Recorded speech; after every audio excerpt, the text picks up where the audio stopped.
Žućenje listova luka je vrlo česta pojava tokom proljeća.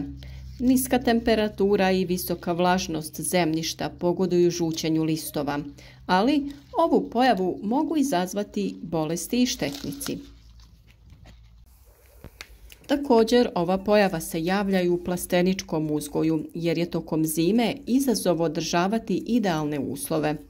Vani su niske temperature, a unutra se uz prve zrake sunca temperatura diže i stvara kondenzacija i visok nivo vlage. Najviše utjecaja imaju vremenski uslovi, kvaliteta tla i količina hranjiva. Danas ćemo govoriti upravo o temi žućenja listova kod luka, a sve ostale savjete o njegovom uzgoju te uzgoju drugih biljaka potražite na našem kanalu. Biljke crvenog i bijelog luka su krajem zime i početkom proljeća vrlo osjetljive. Vrlo često na ozimim lukovima u ovom periodu primjećujemo simptome žućenja i propadanja listova. Ti simptomi mogu biti izazvani promjenom uslova, pojavom bolesti ili napadom štetnika. Rezultat žućenja listova luka može biti smanjen rast i prinos, ali i potpuno propadanje biljaka. Nakon otapanja snijega, biljke ozimog luka su ostale nezaštićene, a uslijed variranja dnevne i noćne temperature listovi postaju žuti. Zbog kiše zemlja je previše vlažna, što još više pospješuje pojavu žutila na listovima. Kombinacija ova dva faktora rezultira gušenjem korijena i smanjenim usvajanjem hranjiva. Ovako oštećene dijelove luka, to jest žute dijelove pera luka, preventivno bi trebalo odrezati kako bi spriječili daljnje širenje, te nakon toga pristupiti mjerama oporavka biljke. Kako bi se usjev luka što brže oporavio, potrebno ga je prihraniti, a sa rastom temperatura i luk se oporavlja od pojave žutila.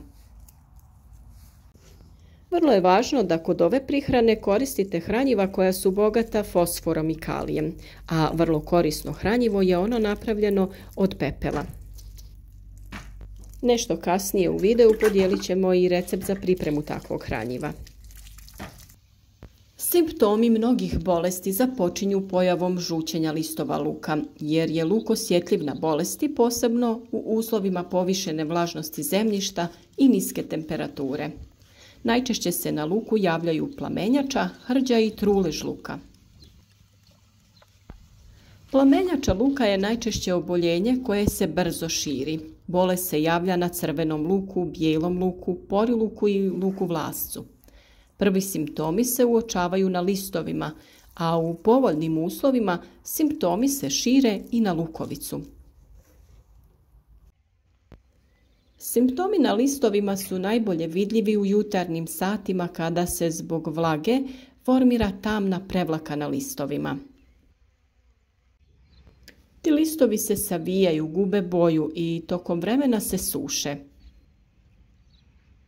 Optimalan uslov za razvoj bolesti je temperatura do 10 stepeni Celzijusa uz povišenu vlažnost. Spore gljivice se šire pomoću vjetra i zbog toga je potrebna veća udaljenost parcela pod lukom. Kako bi spriječili širenje ovog oboljenja, potrebno je barem jednom sedmično pregledati usjev luka. Ukoliko su uslovi optimalni, pregled obavite i češće. Hrđa luka se najčešće javlja kada je vrijeme kišno i vlažno tokom dužeg perioda. Najčešće se javlja na bijelom luku i poriluku. Simptomi se javljaju na listovima luka u vidu hrđavih pjegica koje kasnije pocrne. Bolest se dosta brzo širi. Napadnuti listovi se suše što umanjuje prinos. Spore se također prenose vjetrom, kišnim kapima i preko insekata. Pojavi i širenju hrđe luka pogoduje i pretjerana gnojidba dušičnim gnojivima. Kod viška dušika u ishrani slabi mehanička struktura listova. Oni su mekši i gljivica lakše prodire u tkivo lista. Trule Trulež luka izazivaju brojne gljivice, a za sve je zajedničko da izazivaju oboljenje koje se može pojaviti u bilo kojem razvojnom stadiju luka, ali i tokom skladištenja. Simptomi se najčešće manifestiraju vodenastim pjegama u području vrata. Vrlo često pojava ovog oboljenja prođe neprimjećeno i do razvoja bolesti dolazi tek na uskladištenim glavicama luka. Za početak, najvažnije mjere borbe protiv ovih bolesti su preventivne mjere. Kod sjetve je važno odabrati otporne sorte. Obratite pažnju na gnojidbu, ne pretjerujte sa dušičnim gnojivima. Vrlo je važno da je zemljište drenirano i da okopate kanale oko gredica na kojima sadite luk. Uklanjajte i zaostale glavice iz vrta i samonikli luk jer može doći do njihovog propadanja i širenja oboljenja. Te se držite plodoreda, ne sadite luk na isto mjesto najmanje 4 godine. Preventivno se poslije svake kiše usjev luka može tretirati pripravkom od mlijeka i sode bikarbone. Na 9 litara vode dodaje se 50 grama sode bikarbone i 1 litra mlijeka kako bi ukupno dobili 10 litara ove otopine. Ako je došlo do pojave oboljenja, u zaštiti luka se odlično pokazao pripravak od listova hrena. Napad štetnika također može dovesti do žućenja listova. Vrlo često kao rezultat napada lukove muhe možemo vidjeti žute listove. U samoj zaštiti od lukove muhe koristi se biljke i tvari koje se odlikuju jakim mirisom. U zaštiti luka najbolje se pokazao pepeo, pelin i duhan, paprika u prahu, paradajz, maslačak, ružmarin, menta, četinjače i mnoge druge biljke. O sastavu i dobrobitima pepela smo već dosta govorili, a kod uzgoja luka ističe se to kako djeluje na njegov uzgoj, kvalitetu, zdravlje glavica i ukupne prinose. Pepeo je za luk odličan dodatak zahvaljujući svom sastavu, jer sadrži mnogo minerala i drugih korisnih tvari. Možemo ga koristiti za dezinfekciju zemljišta, kao gnojivo, insekticid i fungicid. On poboljšava strukturu i karakteristike zemljišta, pomaže kod razgradnje organskih tvari te uništava uzročnike truleži glavice. Možemo ga koristiti na različite načine, ali ne više od 2 do 3 puta tokom vegetacije. Termina primjene ima više. Dodaje se kod predsjetvene pripreme zemljišta ili se posipa neposredno prije sadnje. Zatim, može se koristiti kao otopina kojom ga zalijevamo nakon nicanja ili obavljamo tretiranje u cilju zaštite od štetočina i bolesti. Najjednostavnija primjena je posipanje po površini tla. To se uvijek radi prije obilnog zalijevanja ili kiše. Na 1 metar kvadratni dovoljno je oko 100 grama pepela. Prije sadnje može se posuti po pripremljenoj gredici i ravnomjerno rasporediti. Potrebno je nakon toga zemlju dobro izmiješati kako bi se pepeo što bolje aktivirao nakon zalijevanja. Još jedna mogućnost je da pripremite otopinu za zalijevanje. Potrebno je 250 grama pepela koji se otopi u 10 litara vode.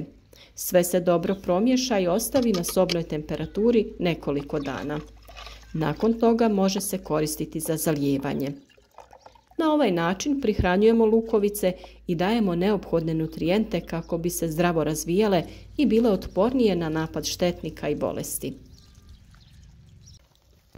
Vrlo je važno pravilno odraditi pripremu sadnog materijala kako bi cjelokupni uzgoj bio što uspješniji.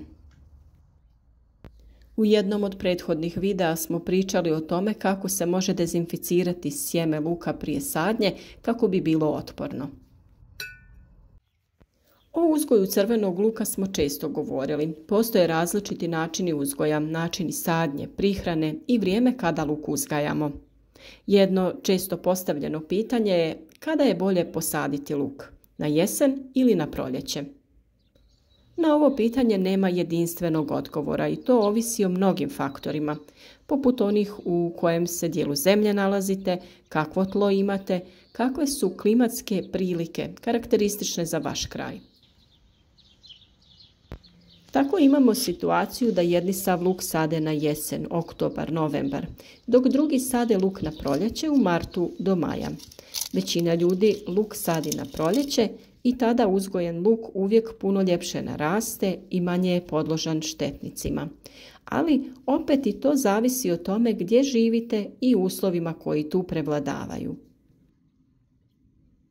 Ukoliko sami ne znate kada će to biti najbolje kod vas, najbolje je da napravite višegodišnji pokus, pa dio iste vrste luka sadite na jesen, dio na proljeće i bilježite razlike u rastu i urodu. Naime, zapažanja samo jedne godine nisu dovoljna jer nije svaka godina ista. Isti rezultat bi morali dobiti tokom više godina da bi bili sigurni u zaključak. U svakom slučaju luk i njegov uzgoj su tema o kojoj često govorimo. Tako ćemo i u ovoj sezoni sa vama dijeliti savjete o vremenu kada se sadi, prihrani, zaštiti i svemu što je bitno da bi vaš rasad bio što uspješniji. Isprobajte naše savjete, uzgojite zdravo povrće koje će biti otporno i plodonosno.